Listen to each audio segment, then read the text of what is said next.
and welcome to the Hybrid School Builders Podcast. I am your host, Rebecca Foley, and I am so glad you are joining me today. I am a fellow grassroots founder who is hoping to make your journey toward founding a sustainable hybrid school a little bit easier. If you are dreaming of starting a hybrid school, or perhaps you've already gotten started, you are in the right place. Join me as we dive into real stories, practical tips, and hard-won lessons that I have learned to help you launch and grow your program with confidence. Remember, building a hybrid school is not just about creating a business or creating jobs. It's not even about just serving the children who attend the program. It's literally about reshaping the landscape of education, and we can do that one community, one entrepreneur, and one program at a time.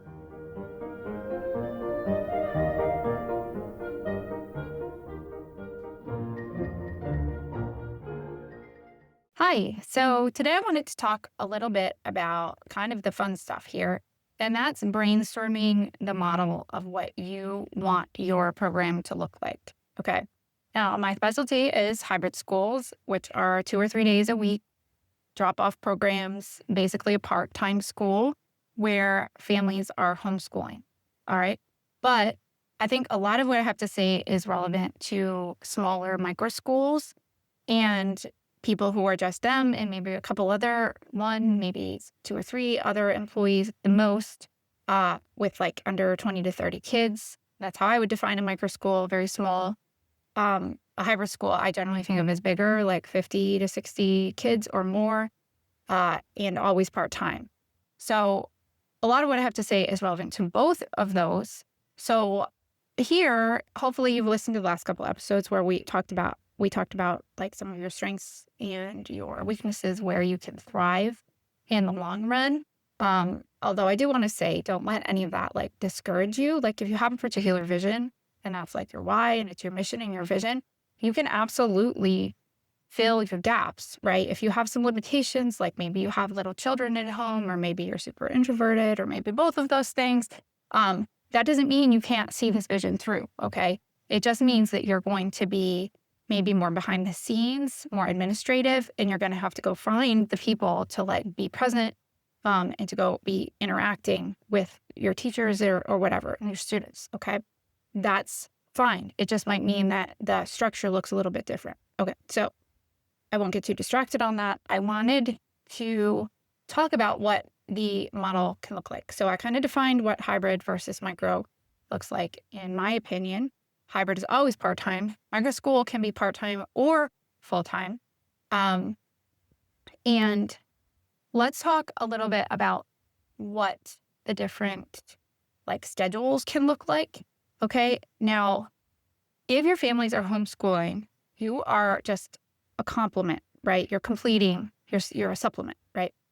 So you can have as many days, as many weeks as you would like. If you're a private school, and I'm going to talk about this when we get into the actual like practical setup and choosing your legal structure, which will be coming up within 1 or 2 episodes, you have to fulfill your like 180 days. So you don't really have a choice. You can assign some of that for home, but you're responsible for it as a school. But I'm going to assume that most of you, the families, are homeschooling, which means that you can offer as much or as little as you would like. Okay, so this is going to be informed by your vision and what it is that you want to deliver, as well as by some practical things, which could be like your own needs. Although I would say make sure that you don't let that determine it too much if it's going to really skew like what your families want, what your market wants, and what you would like to deliver, like what your vision is, okay? Because like I said, you can always fill the gaps and hire people. You have to be present to like make sure that they're able to do their job and you're supporting them to some degree. But if you hire good people to be present who are talented and good at what they do, you can trust them to do a lot of that job, right? Okay, so you want this to be informed by like your mission and your why that we talked about a couple episodes ago, right? And what your market actually wants. And your market validation is a very important part of the planning process, so don't forget about that. I'll talk about that probably next before we get into the implementation part of actually getting started. So that's what's going to be informing what model you actually want, okay? And there's also some other practical things as far as your market, and you'll be finding this out when you do your market validation to some degree, and that's like the cost of it, right? If you want to run a 4-day-a-week program for 36 weeks of the year, it's going to cost more than running a 2-day program for 30 weeks of the year. Absolutely. Okay. So if you know that, well, my vision is to have this and my mission is this, and probably people would like it, but it's going to cost like $6,000 a year. And I know people aren't going to pay more than $2,500 or $3,000, right? Well, then you probably just have to modify it. But again, this is why, your real why, is going to be like your North Star, like your guiding light here on what you're actually going to deliver. So if your why is to offer a different alternative model of education, right? Like maybe you're really passionate about classical education, or really passionate about Charlotte Mason or nature study, or, child-led, or whatever it is that your passion is for. What parts of that do you really want to be able to deliver? Okay. And then you can start from there and build out the rest of it. Okay. And you can help as you do your market research, you can say, okay, well, I know that I'm not starting, maybe you're like, I'm not starting a classical school. I'm starting a nature school. That's what I really care about. I want kids to be outside. I want them to be building forts. I want them to be reading some books. I want them to be, playing in the creek. I want them to be solving problems. That's my passion. That's what I want. Okay. Well, you're not going to compromise on that, no matter what your market says, right? But you may get some input from your market and be like, well, people really want us to have like reading and math instruction. So most of the day, we're going to be doing nature study, but we're also going to incorporate a little more structured time for academics. Okay. Or maybe you have no interest in that and you say, well, that's just not what we're delivering. They're going to have to do that at home. Okay.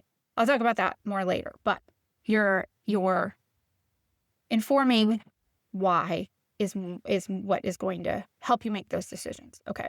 So on the practical level, there's the cost. All right. And you're going to decide whether it's a part-time program, a full-time program, as you get more market input. And you're going to decide what your priorities are and what you're going to actually deliver in those days based on your why. Okay. So just some ideas, like you could have a 2-day program that offers every subject. Okay. It offers everything from math and reading instruction to read alouds in history and science and, art and music and outdoor time. You can do that. Okay. You can do that in a 3-day program. You can do that in a 4-day program. Okay. You could also offer all of those things for 28 weeks of the year or for 36 weeks of the year. Okay. A lot of this, again, is going to come down to cost and possibly like facility access, these like practical things. You could say, well, that's really what I want to offer, but like the cost is going to be really high if I try to do this 36 weeks of the year and have like 3 days a week, that's, 7 hours a day. And I don't think people are going to be able to pay that, right? And this is, you're going to figure this out when you do your budget. But you might be able to offer a pretty good program in 28 weeks of the year, right? And still offer all of those things and cut the costs considerably, right? Maybe you can't, but, maybe you can. So just think about different options for like the length of the year, the length of the day, the days of the week, making sure that you're starting with your why and you're also listening to what your market is going to tell you as far as what's really important to them. You might be super passionate about a nature school, but what people really want is a classical school. Okay. So that's going to inform part of what most people, when I say most people, you'll probably find some people who are interested in a nature school, but depending on what other options are in your community or, the cost of those different options or what kind of maybe demographic you even live in, how many people are around, you might only find a handful of families who are interested in a nature school, but multiple handfuls of families who are interested in a classical school. But if you're not interested in a classical school, don't try to start one. Okay. But what that means for you is that you might just need to start a smaller program. Like you might say, well, I'm just going to run like a program for kids age, 6 to 8. And I think that's the age that's most important, or 5 to 8 or whatever, or 5 to 9, like when they're little before they start getting to be middle schoolers and teenagers. That's the age that I really care about. This is when I think the kids really need to be outside. Okay. So I'm only going to have 25 kids or whatever, and that's all my program is ever going to be, and I don't even think I would be able to fill more than that, or maybe it's only a dozen kids, or maybe even 8 kids, right? In which case you're probably in micro school territory, I would say for sure. And you might say, well, that's what I'm going to build because that's what I care about. That's what my market wants. It's what they can support. All right. And then, you're going to have to decide how many days a week and how many weeks of the year and how long your days are going to be and what subjects. Okay. So you could do 2 or 3 days a week and offer all the subjects. You could do shorter days and only offer some of the subjects. Okay. You might say, well, I'm really passionate about kids learning classical literature and history, and that's what I really care about, and art and music, right? Okay, well, you might just have a 3-hour program 4 days a week. Okay, now you've got 12 hours a week, which is what a 2-day, 6-hour program is. But you are just really delivering heavily on the, humanities or something like that. You have to remember that there's some practical stuff that you're going to be finding out in your market validation. Okay. Cause if say you live in a rural area where people have to drive, 30, 40 minutes to get to you because there's just not a ton of people close by. All right. If you offer 4 3-hour days, that might be too much for people. It might be well, all I do is drive back and forth and it's not worth going home because it's only 3 hours. And it might become too much for people. If you live in a highly populated area where everybody, there's a ton of people within 15 or 20 minutes, they might be fine with that. Okay. Or you might add 1 more hour on. So it's not too much of a hassle for people who are driving. Make sure you have a lunch and a recess time, a social time. Okay. There's different ideas you can have for that. Okay. But your market is going to some degree, they're going to inform you what they want. Okay.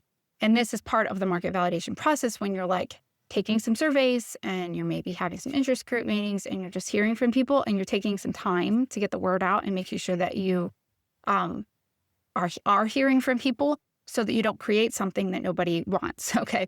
And I think that's true for schedules as far as, how long a day is. I'm assuming, this model, we're talking about drop-off programs. Okay. And also for cost. That's the other big thing that I think people, they think about the schedule and the practicality of something. You want this to be helping them. And if they want to be able to drop their kids off and then have a good chunk of time to go do something else, right? If they're dropping their kids off, whether that's working, you're going grocery shopping or, putting the toddler down for a nap or whatever, it's just helpful for them. So cost, again, don't forget about the cost. You're going to be getting some market input on that as well. But you're also going to be looking at your competition for that. And there's a bunch of different things that can go into that. If you live in a state that has, tax benefits for private tuition, and that sort of thing, that can definitely really help. I live in a state that does not. So people pay and they just have to pay and they got to pay their taxes and they got to pay the tuition. So it can be a bit of a financial burden for people. And again, you have to look at where you live. Do you live in a pretty well-to-do area? Do you live in an area that is more working class?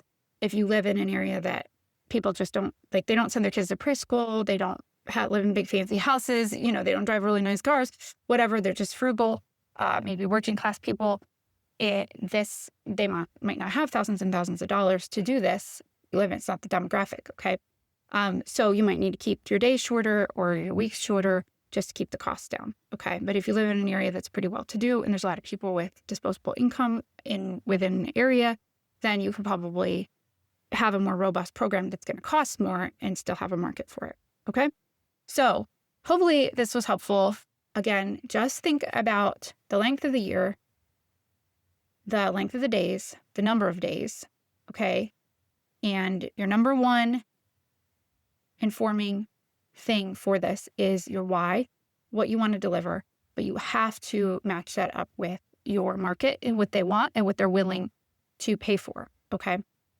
And so your philosophy is going to be your why, what you're actually delivering, what you care about. And if you don't know and you don't really think much about it, then I would really encourage you to do your research on the different types of pedagogy, Charlotte Mason, Waldorf, Montessori are ones that are pretty popular, classical, uh, just traditional stuff just on a smaller level and more partnered with parents is also very feasible. So just do your research on that. It's very helpful if you do have a passion for a particular type of education to deliver that to the kids. And I think it draws people because it's different, because it's not just a model that's different. It's also the type of education, the experience the kids are getting is also very different. Okay.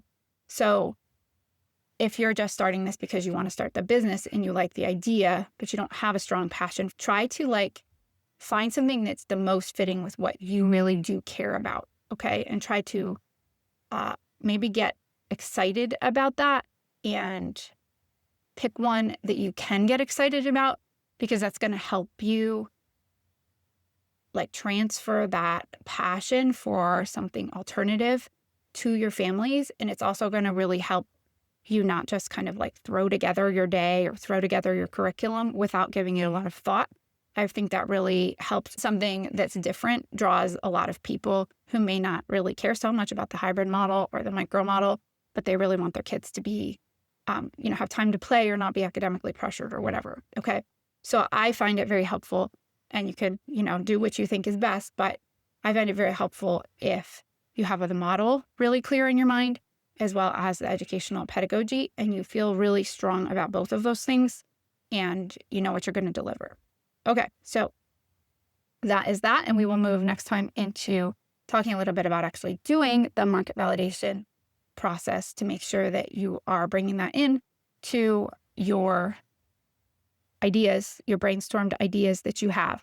So think about what model you would like to have as far as days and length of year and subjects. Write that down, and you're going to work from that as you go into your market validation process.